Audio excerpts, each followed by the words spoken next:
Родителите често не прашуваат зошто да се вакцинираат децата во овој ран дојнечки период, кои се несаканите реакции од вакцините, дали се сериозни, најчесто поставувано прашање, дали вакцината МРП е поврзана со аутизам. Вакцината МРП не е поврзана со аутизмот, тоа не го покажуваат научните студии.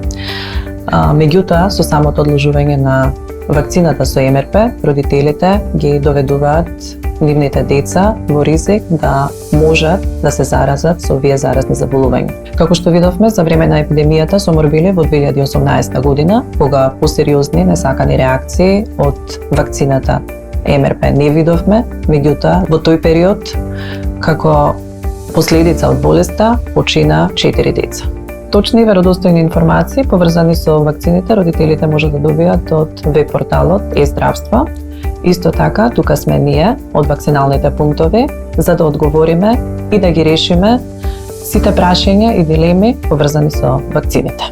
21 веќе има начин да превенираме, да ги заштитиме децата, зошто да не го направиме тоа? Заштитени заедно. Редовните вакцини за деца делуваат.